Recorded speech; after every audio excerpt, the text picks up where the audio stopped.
So look, the United States conducted this operation with a very clear goal in mind. I haven't got a chance to see a lot of reporting. I don't understand what the confusion is. Let me explain it to you, and I'll do it once again as clearly as possible. Perhaps you'll report it that way. The United States is conducting an operation to eliminate the threat of Iran's short-range ballistic missiles and the threat posed by their Navy, particularly to naval assets. That is what it is focused on doing right now, and it's doing quite successfully. I'll leave it to the Pentagon and the Department of War to discuss the tactics behind that and the progress that's being made. That is the clear objective of this mission.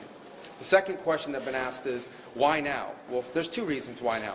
The first is it was abundantly clear that if Iran came under attack by anyone, the United States or Israel or anyone, they were going to respond and respond against the United States. The orders had been delegated down to the field commanders. It was automatic, and in fact it bared to be true, because in fact within an hour of the initial attack on the leadership compound, the missile forces in the south and in the north, for that matter, had already been activated to launch. In fact, those had already been pre-positioned. The third is the assessment that was made that if we stood and waited for that attack to come first before we hit them, we would suffer much higher casualties. And so the President made the very wise decision. We knew that there was going to be an Israeli action. We knew that that would precipitate an attack against American forces. And we knew that if we didn't preemptively go after them before they launched those attacks, we would suffer higher casualties and perhaps even higher those killed. And then we would all be here answering questions about why we knew that and didn't act. Going back to the purpose. The purpose of this is to destroy that missile capability. Why does Iran want that ballistic missile capability?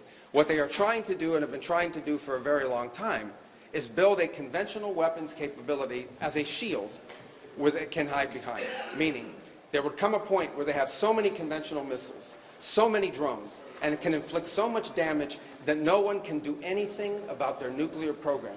That is what they were trying to do, is put themselves in a place of immunity where the damage they could inflict on the region would be so high that no one can do anything about their nuclear program or their nuclear ambitions. They are producing, by some estimates, over 100 of these missiles a month. Compare that to the 6 or 7 interceptors that can be built a month. They can build 100 of these a month, not to mention the thousands of one-way attack drones that they also have. They've been doing this for a very long time, and by the way, they've been doing it under sanction. You see the attacks they're conducting right now? They're attacking airports, they're attacking hotels, they're hitting not just military bases, they're attacking our embassies directly, they're attacking facilities that have nothing to do with war or with military, and that's a weakened Iran. That's in Iran despite years of sanction.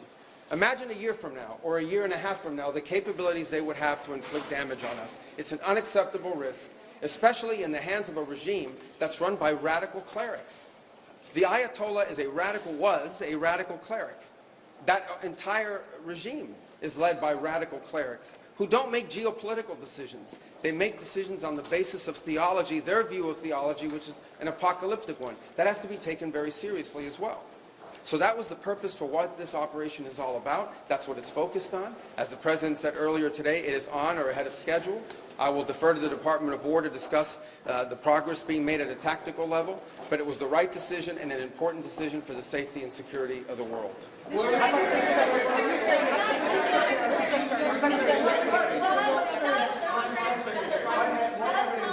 to weigh in? Does Congress have to weigh in? Is the President declaring war, and does Congress have to weigh in? And was there an imminent threat? Did you tell lawmakers that there was an imminent threat? There absolutely was an imminent threat, and the imminent threat was that we knew that if Iran was attacked, and we believed they would be attacked, that they would immediately come after us. And we were not going to sit there and absorb a blow before we responded, because the Department of War assessed that if we did that, if we waited for them to hit us first after they were attacked, and by someone else, Israel attacked them, they hit us first, and we waited for them to hit us, we would suffer more casualties and more deaths. We went proactively in a defensive way to prevent them from inflicting higher damage. Had we not done so, there would have been hearings on Capitol Hill about how we knew that this was going to happen and we didn't act preemptively to prevent more casualties and more loss of life. The U.S. was forced to strike because of an impending Israeli action? No, well, two things I would say. Number one is, no matter what, ultimately this operation needed to happen. That's the question of why now. But this operation needed to happen, because Iran in about a year or a year and a half would cross the line of immunity, meaning they would have so many short-range missiles, so many drones, that no one could do anything about it, because they could hold the whole world hostage. Look at the damage they're doing now. And this is a weakened Iran.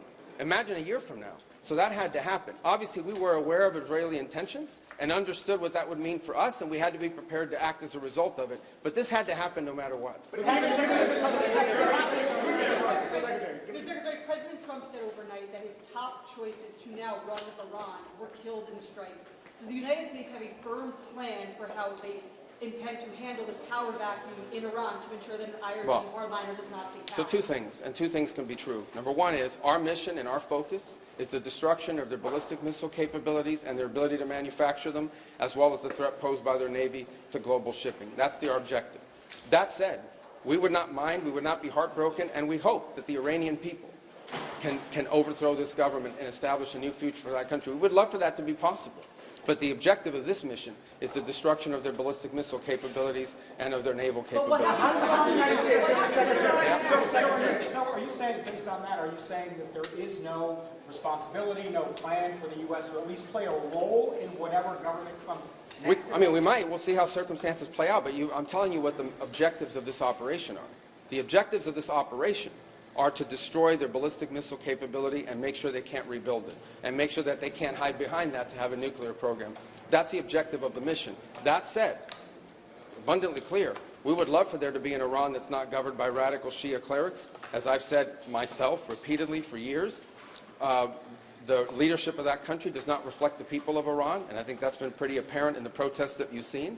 If there's something we can do to help them down the road, we'd obviously be open to it, but that's not the objective. The objective of this mission is the destruction of their ballistic missile capability. Regime change has not gone well for the United States. The what now? Regime change has not gone well for the United States for many, many decades. How do you assure the American public that things will not get worse for the next regime that comes in there and replaces the Well, we would love to see this regime be replaced. And ultimately, as the President has said, he calls... No, but let me finish my answer. As the President has said, he would love for the people of Iran to use this as an opportunity to rise up and remove these leaders. They've been wanting to remove them from a long time. We've seen successive waves of protests, and we've seen them slaughter people. Okay? But the objective of this mission is to make sure they don't have these weapons that can threaten us and our allies in the region. That's why we're doing what we're doing now. And while we would love to see a new regime, the bottom line is no matter who governs that country a year from now, they're not going to have these ballistic missiles and they're not going to have these drones to threaten us. That's the objective of this mission, is to deny them the ability to use ballistic missiles to threaten their neighbors, to threaten our bases, to threaten our presence in the region, and ultimately as a shield behind which they can do whatever they want with their nuclear weapons ambition. We were not going to let them hide behind that, and that's why this was such a critical mission to undertake now while they were at their weakest point, and not a year from now where they could inflict even more damage and perhaps already be behind that point of immunity. Go right here behind. Go ahead, you and then you. Yes. Your critics in Congress have said that they should have a role, they should be able to weigh in here, and there are going to be war powers resolutions votes in Congress later this week. Why not notify Congress ahead of this, and does Congress... Well, we did. We notified Congress. I mean, we notified the Gang of Eight. We notified congressional leadership.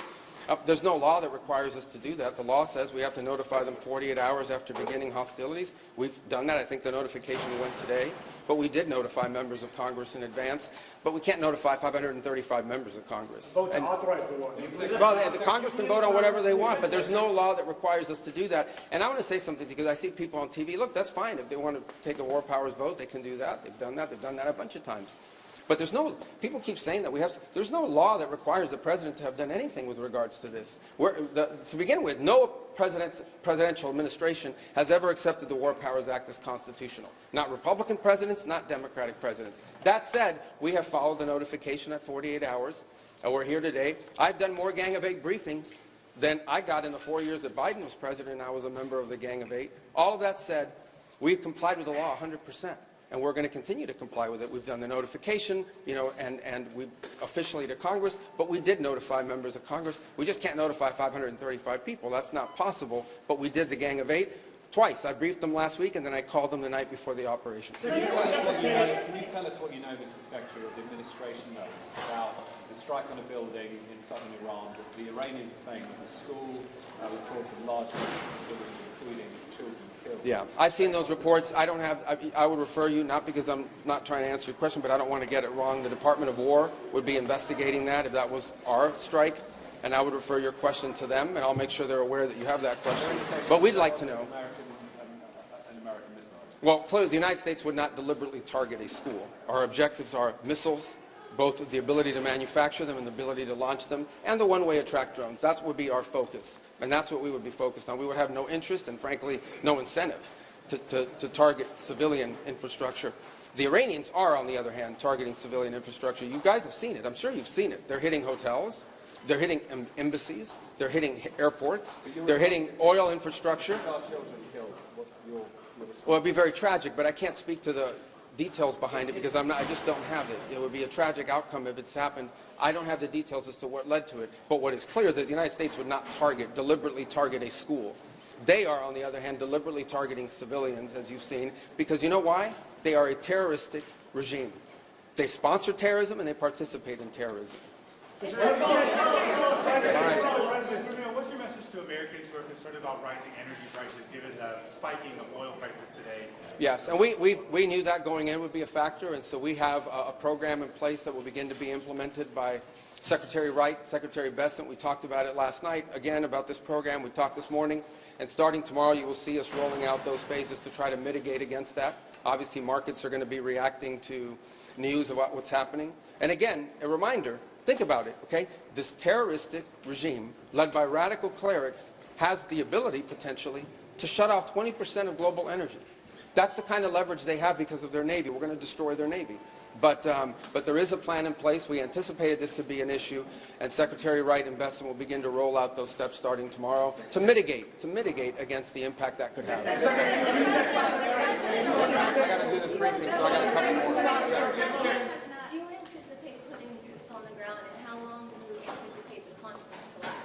Well, we don't. Let me say two things about it. Number one, the President always has the options to undertake whatever operations he decides to do as the Commander-in-Chief.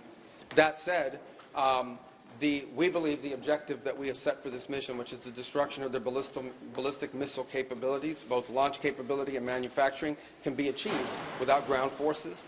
Right now, we're not postured for ground forces, but obviously the President has those options. He's never going to rule out anything. But right now, our focus is on the destruction of their ballistic missile launchers, their ballistic missile stockpiles, and their ballistic missile manufacturing capability, as well as their one-way attract drones and their Navy, because of the threat it poses to global shipping. How long do you expect All right, I can only do one more, right there in the middle. Yes, sir. Is there a diplomatic exchange going on right now between the U.S. and Iran?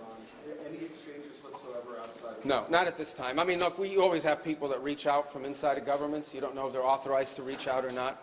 They're suffering a tremendous amount of damage. Honestly, again, I'm not going to give away the details of our tactical efforts, but the hardest hits are yet to come from the U.S. military. The next phase will be even more punishing on Iran than it is right now. Someone was screaming, how long will it take? I don't know how long it will take. We have objectives. We will do this as long as it takes to achieve those objectives, and we will achieve those objectives. The world will be a safer place when we're done with this operation. All right? Thank you, guys.